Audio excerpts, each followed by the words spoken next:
Is Ryan even here? No. Well, then what Ryan doesn't know isn't gonna hurt him, will it? No. I will do magic tricks for you. No. Stop saying no! Okay. So can I come in? No. Let me in, or I'm going to eat your soul.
Hello everyone, so this week I only have one of my past videos I talk about since it is one of the longer ones from my past short videos. And again, this is another Film Riot Monday challenge. Obviously this time around we're trying to tackle the horror genre.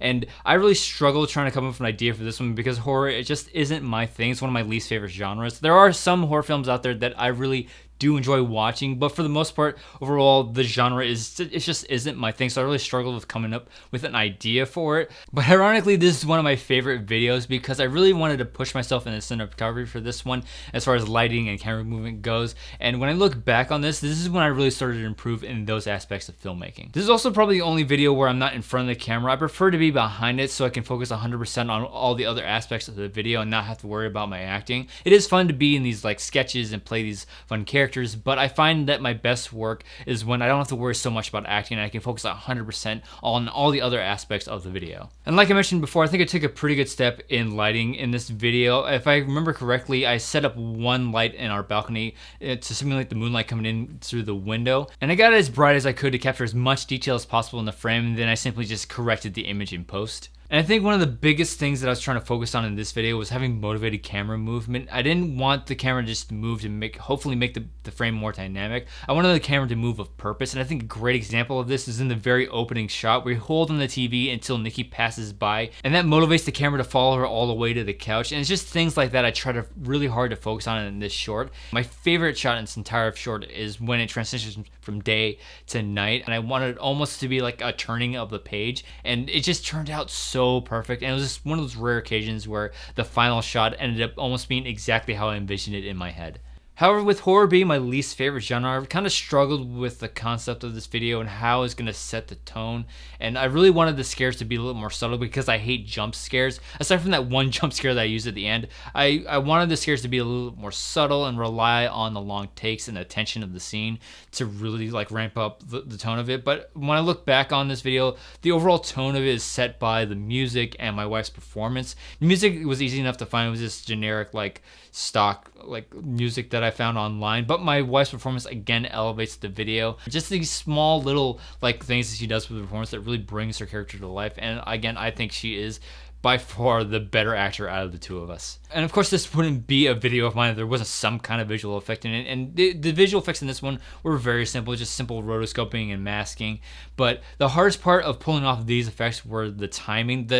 My wife's performance in each of the takes had to be almost exact. So what I ended up doing was recording my cues on my phone and playing it back on a loop for each take. So that way, all of the takes of her performance were almost exact as far as the timings go. When certain beats would happen, they all had to happen like at a certain point, because if they were off by just a couple of seconds, it would ruin the entire effect. So when I look back on this video, there's a lot that I like about it, but the biggest problem I have with it is that there's no real story to it. It just feels like I shot a bunch of effect shots and just put them all together in one big video. And really, when I think about it, a lot of my videos kind of stem from that kind of idea. It's just there's this shot or effect that I want to pull off, and I sort of like build a story around it. And I've gotten better about that, coming up with a story to accompany this effect or shot that I want. But for this one, it's really glaring that I didn't do the work to come up with some kind of story, because it just feels like it's just one horror trope after the other and just trying to pull off all these effects, and there's no real narrative to like sort of tie them together.